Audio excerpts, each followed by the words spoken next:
আমাদের দৈনন্দিন জীবনের সবচেয়ে বড় চ্যালেঞ্জগুলোর একটি হলো প্রকৃতির সঙ্গে টিকে থাকা। কখনো তা হয় তীব্র তাপমাত্রা, কখনো আবার ভয়াবহ বন্যা। কিন্তু যখন এই প্রাকৃতিক দুর্যোগ আঘাত হানে এমন একটি জায়গায় যা আমাদের বিশ্বাস আর অনুভূতির সঙ্গে গভীরভাবে জড়িত, তখন তা শুধুই বাস্তবতার অংশ নয়, অনেকের জন্য তা হয়ে ওঠে ভাবনার কেন্দ্রবিন্দু। মক্কা ও মদিনার মতো পবিত্র নগরীগুলোয় রেড অ্যালার্ট জারি হওয়া অনেকের মনে এমন প্রশ্ন তুলেছে, এটি কি নিছক প্রাকৃতিক দুর্যোগ নাকি কোনো বিশেষ বার্তা?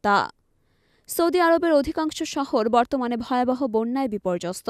মক্কা ও মদিনার মতো পবিত্র শহরগুলোতে রেড অ্যালার্ট জারি করা হয়েছে। হাঁটু সমান পানি ঢেকে দিয়েছে সড়কগুলো।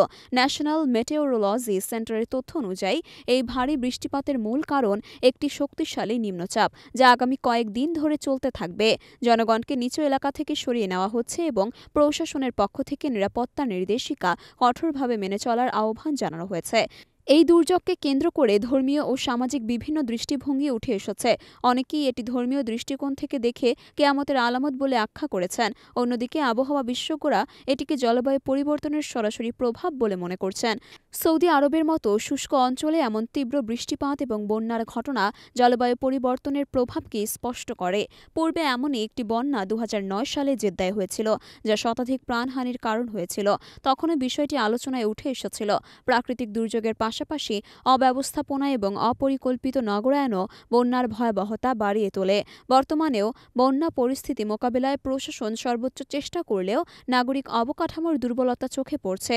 বিশেষজ্ঞরা বলছেন, জলবায়ু পরিবর্তনের প্রভাবে এমন ঘটনা বিশ্বজুড়ে আরও বাড়বে। সৌদি আরবের মতো দেশগুলো, যেগুলো সাধারণত শুষ্ক আবহাওয়ার জন্য পরিচিত, তাদের ভবিষ্যতে আরও পরিকল্পিত অবকাঠামো এবং দুর্যোগ ব্যবস্থাপনার দিকে মনোযোগ দিতে হবে। মক্কা মদিনার মতো জায়গাগুলো আমাদের বিশ্বাস আর অনুভূতির সঙ্গে সরাসরি সম্পর্কিত। তবে বাস্তবতা হলো, প্রাকৃতিক দুর্যোগের এই সতর্কবার্তা আমাদের আরও দায়িত্বশীল হতে শেখায়।